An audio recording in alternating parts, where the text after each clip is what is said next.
Thank you, Patricia. It's really good to be here. These OPC, whether virtual or in-person gatherings, always feel a little bit like family reunions, journalistic family.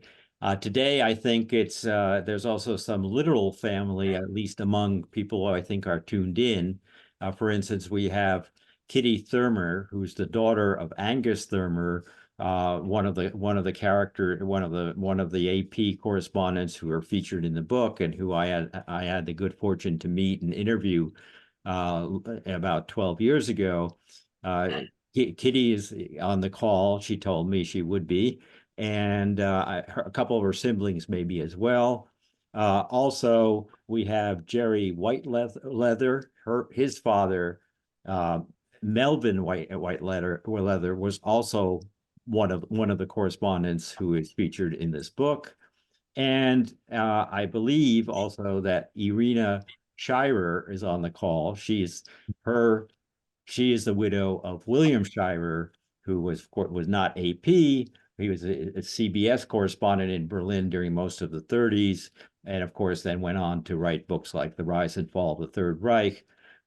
So I welcome everybody with certainly with those kinds of connections, and everybody else who's on the call. This is a topic which I think touches a lot of lives, and while you say, oh, it was a long time ago, it wasn't that long ago, as one can see by the personal connections here.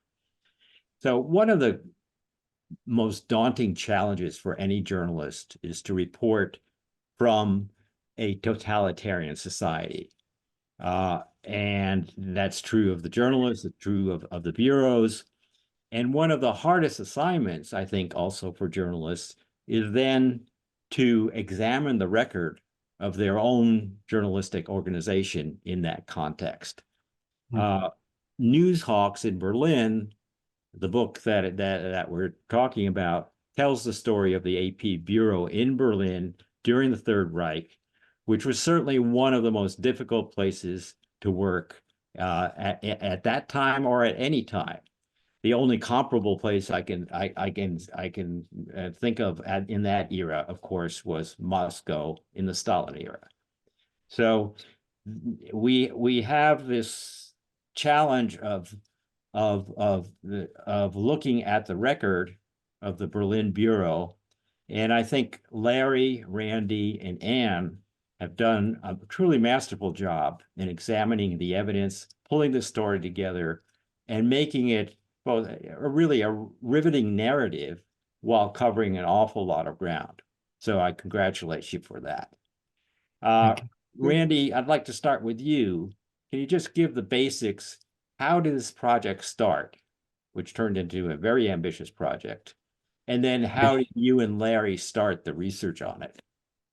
Okay.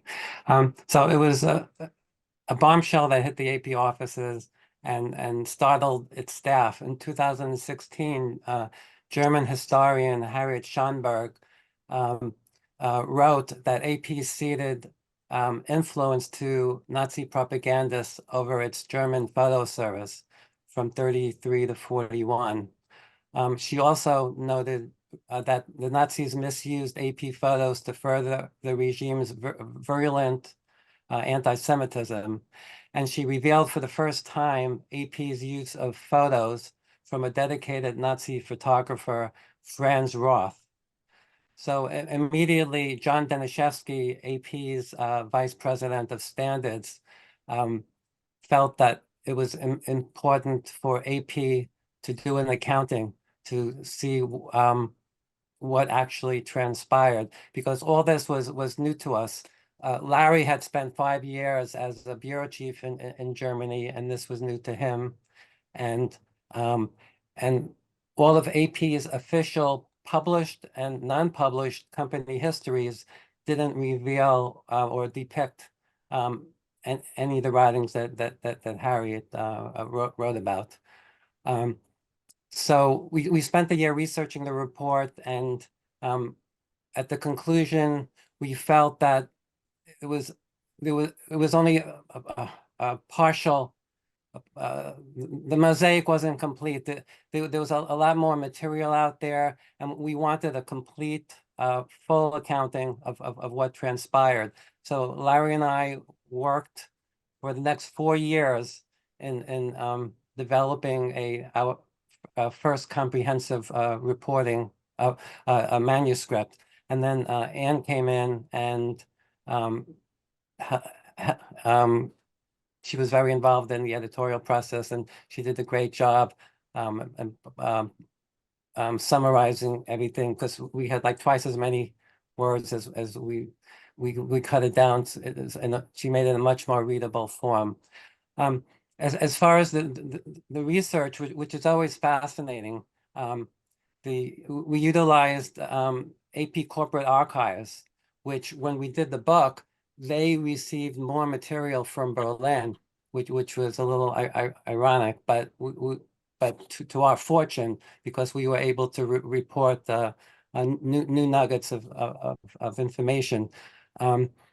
Also, the memoirs and personal papers, the diaries of the participants. So like Jerry Whiteleather contributed his father's memoir, which was very helpful to us. The Wisconsin Historical Society is one of the most prolific journalist repositories. 4 of the AP Newshawks donated their personal collections to that organization. Louis Lochner, his diaries are there, and strangely, they stop in June of 45 when the story got more interesting.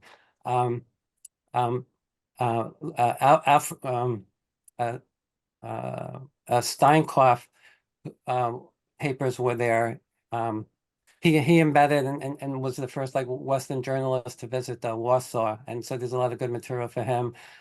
Ernest Fisher was another newshawk who donated his papers. And one thing that we was startled with, we came across in his private diary anti-Semitic entries, and we were startled about reading that, and then we wondered, and we did investigation about how that might have interfered with his reporting on the Jews in Berlin, which he covered.